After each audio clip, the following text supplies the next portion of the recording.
অমর একুশে উপলক্ষে বরিশালে হয়ে গেল শহীদ মিনার নির্মাণ প্রতিযোগিতা। নগরীর রসুলপুর এলাকায় সমাজতান্ত্রিক ছাত্র ফ্রন্ট ১২তম বারের মতোই আয়োজন করে। শ্রদ্ধা ও ভালোবাসার ফুল দিয়ে শ্রদ্ধা জানানোর পাশাপাশি এবারও অমর একুশে স্মরণের এরকম ব্যতিক্রমী কিছু আয়োজন ছিল সারা দেশে। বিস্তারিত প্রতিবেদনে। বরিশালের কীর্তনখোলার নদীর বুকে জেগে ওঠা চরে বেশিরভাগ নিম্ন আয়ের লোকের বসতি। এখানেই ২০১৩ সাল থেকে শহীদ মিনার তৈরির প্রতিযোগিতার শুরু করে সমাজতান্ত্রিক ছাত্র ফ্রন্ট। এতে মূলত অংশ নেয় শিক্ষার্থীরা। যার যার নিজ উঠোনে শহীদ মিনার বানায় কলাগাছ, রঙিন কাগজ, কাঠের গুঁড়ি দিয়ে, পরে সাজায় বাহারি ফুলে। প্রতিযোগীরা জানান, প্রতি বছর দিনটির জন্য অপেক্ষা করেন তারা। বাংলা ভাষার জন্য যারা জীবন দিয়েছে তাদেরকে মনে করার জন্যই এই আয়োজন। যারা স্টুডেন্ট আছে তারা সবাই মিলে একসাথে আমরা সহযোগিতা করে আমরা এসব বানিয়েছি। যারা শহীদ হয়েছে তাদের জন্য আমরা এইসব করতেছি।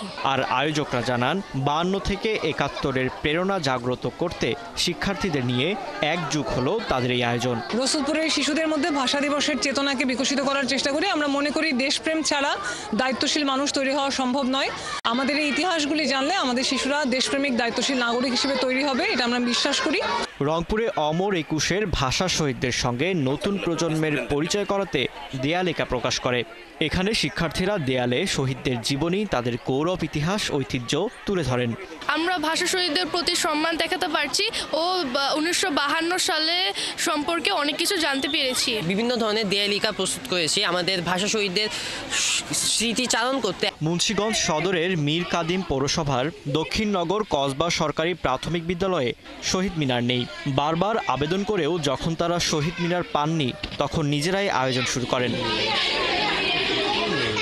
গত কয়েক বছর ধরে ২৫০ শিক্ষার্থী নিয়ে শিক্ষকরা নিজেরাই শহীদ মিনার তৈরি করে শ্রদ্ধা জানান। পাশাপাশি আয়োজন করেন ছবি আঁকা ও আবৃত্তির।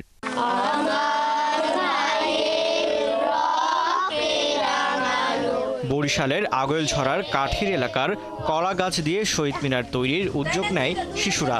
তাদের দেখাদেখি গোটা উপজেলার গ্রামে গ্রামে ছিল এমন বহু আয়োজন। শিশুরাই গ্রাম থেকে বাঁশ, কলা গাছ ও ফুল জোগাড় করে নিজেরাই শ্রম দিয়ে বানায় শহীদ মিনার।